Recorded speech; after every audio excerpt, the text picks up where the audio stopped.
Hello दोस्तों, आप सब कैसे? उम्मीद है कि आप सब ठीक ही होंगे। दोस्तों, आप सब देख रहे हैं टॉपर्स अकेडमी पर। दोस्तों, आज आप सबके सामने लेकर आया हूं प्रकाश का अपवर्तन। बहुत सारे बच्चों के मन में ये चीज़ बहुत कंफ्यूज रहता है।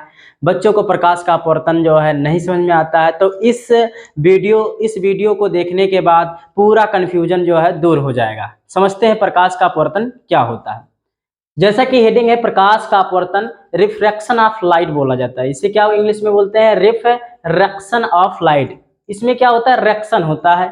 इसमें क्या होता है? रेक्शन। किसका रेक्शन होता है? प्रकाश का रेक्शन होता है। दोस्तों, प्रकाश का अपवर्तन क्या होता है? जब प्रकाश की किरण एक समांग माध्यम से दूसरे समांग माध्यम में प्रवेश करता है।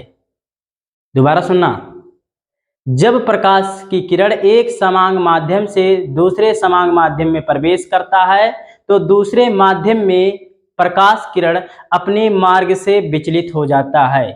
अपने मार्ग से क्या हो जाता है? भटक जाता है, विचलित हो जाता है या परिवर्तित हो जाता है। इस घटना को प्रकाश का अपवर्तन कहते हैं। इस घटना को प्रकाश का अपवर्तन कहते हैं।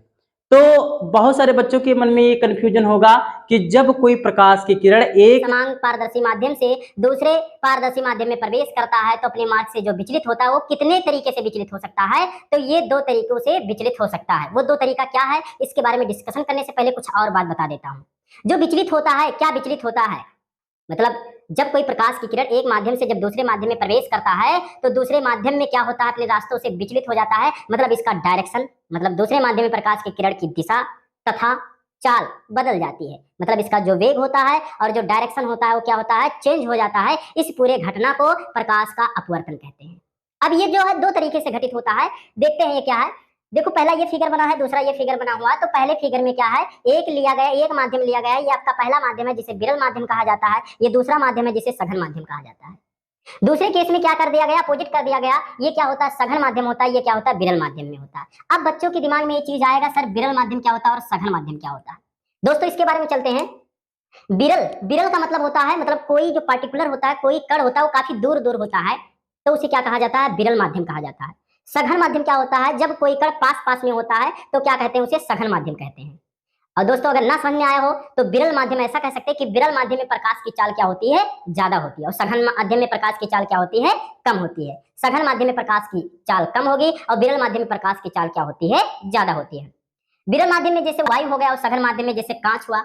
तो सवाल ये उठता है कि क्या सघन माध्यम में कांच के अलावा और कुछ भी ले सकते हैं? जरूर ले सकते हैं। जैसे आप जल ले सकते हैं, केरोसिन तेल ले सकते हैं, कार्बन डाइसल्फाइड ले सकते हैं, और दोस्तों हीरा ले सकते हैं, बेंजीन ले सकते हैं, कांच ले सकते हैं, बहुत सारा ले सकते हैं। ये सघन माध्यम होता है।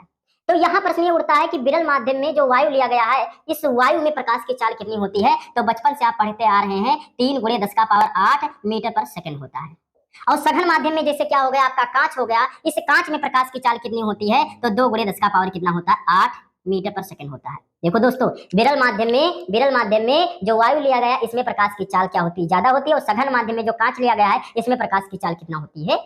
2 × 10⁸ मीटर पर सेकंड होता है। मतलब क्या होता है? इसमें कम होता है। ये 3 है, ये ज्यादा है, ये 2 है, ये कम है। मतलब विरल माध्यम में प्रकाश की चाल ज्यादा होती है, सघन माध्यम में प्रकाश की चाल क्या होती है? कम होती है।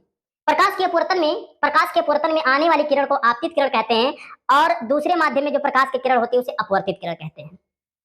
यहाँ भी वही रहेगा, आने वाली किरण को आपतित किरण कहेंगे और दूसरे माध्यम में जो जा रही है उसे क्या कहेंगे? अपवर्तित किरण कहेंगे, क्योंकि ये अपवर्तन का घटना हो रहा है। दोस्तों, यहाँ चलते हैं। जब प्रकाश की किरण विरल माध्यम से सघन माध्यम में प्रवेश करता है तो ये अवलंब की ओर झुक जाता है। दोस्तों, ये बीच में जो है ये क्या होता है? अवलंब होता है। तो ये अवलंब की ओर क्या होता है? झुक जाता है। अच्छा, आपतित किरण और अवलंब के बीच में एक कोण बनता है जिसे कहा जाता है आपतन कोण। क्या कहा जाता है? आपतन कोण। और इसको किससे डिनोट किया जाता है? आई से डिनोट किया जाता है। उसी प्रकार से जो है यहाँ पे जो अवलंब होता है, जो अपवर्तित किरण होता है, इसके बीच में क्या बनता है? एक कोण बनता है। इस कोण को क्या कहते हैं? अपवर्तन कोण कहते हैं। क्या कहते हैं दोस्तों? अपवर्तन कोण कहते हैं। और इस अपवर्तन कोण को किससे लिखा जाता है? आर से लिखा जाता है। सेम यहाँ भी वही होगा, आई आर होगा।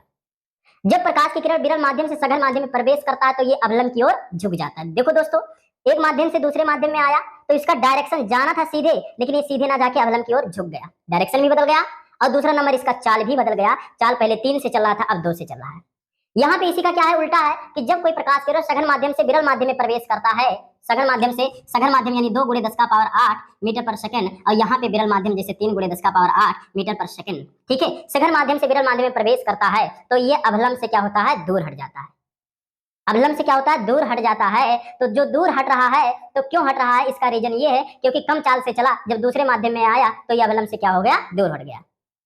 इसका डायरेक्शन भी बदल गया और स्पीड भी बदल गया। पहले कम के स्पीड से चल रहा था, अब क्या हो गया, ज्यादा की स्पीड से चल रहा है। दोस्तों उम्मीद है कि आप सबको समझ में आ गया होगा कि प्रकाश का अपवर्तन क्या होता है। अपने मार्ग से विचलना ही क्या कहलाता है, प्रकाश का अपवर्तन कहलाता है।